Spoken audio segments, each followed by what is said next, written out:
Marie broke up with her boyfriend, Jason, a month ago and has been single since. She misses the company, going out, having a coffee, or having a meal. She found it hard to meet people, and her friends were praising the dating app Tinder. Some even said they met amazing people through the app. Her best friend Sarah is with her boyfriend of 6 months, and they met on Tinder, so she decided to give it a go. She set up a date through Tinder in a local bar where they had a few drinks. Her date was a man in his early 20s called Sam. He had a really good job and she found him dreamy looking, and he seemed to tick all the boxes for her type of guy. There was a guy playing pool next to them, and Marie found it strange what happened.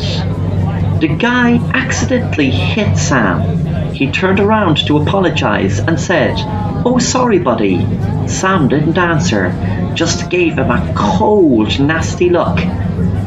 Marie found it very, very strange indeed, but overlooked it.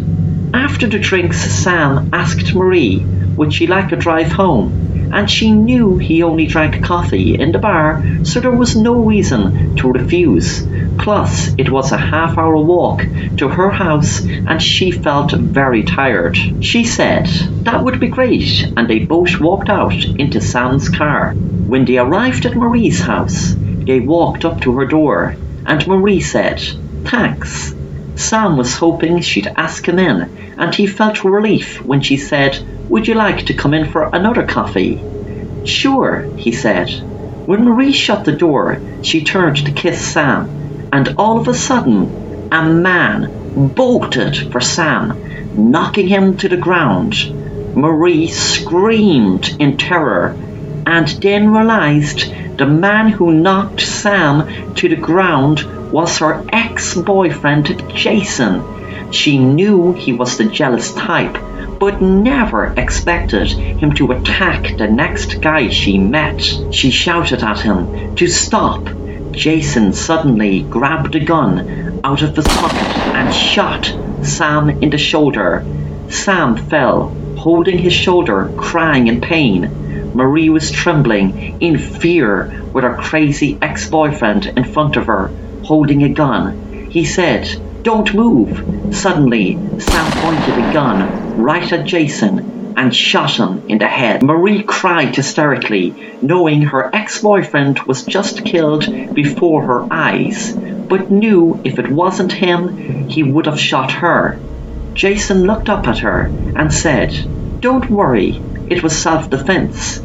Then she heard movement behind her and turned around to see a large man staring straight at her. It suddenly hit her that her boyfriend wasn't telling her not to move, but he was telling the man behind her not to move to save her. Fear and dread rushed through her, knowing she was alone with two men who would no doubt kill her. Suddenly the door burst open, knocking the guy in front of Marie, and Sam lifted the gun, shouting, "Get back or I'll shoot." It was the man from the bar playing pool. He ducked and rammed right into Sam, then lifted his fist and punched him so hard he knocked him out. He then grabbed the gun, pointing it at the other man, and shouted, "You move one muscle and I'll shoot your head off." Marie had already rang the police. The man introduced himself to Marie after the police arrived and told her, after explaining to the police, he knew there was something off about the guy and knew something was up. When he left a note on the table, he walked over and gave a glance just before a man could pick it up, and it had written on it, "Follow us, I'm going to her house." So he followed them to see what was going on. Marie was thanking her lucky stars, how lucky she was that the man whose name was Tom was observant enough to spot something very sinister was going on. She worried what could have happened to her if he didn't save her, and she promised herself she'd never ever date anyone through Tinder or anyone online again.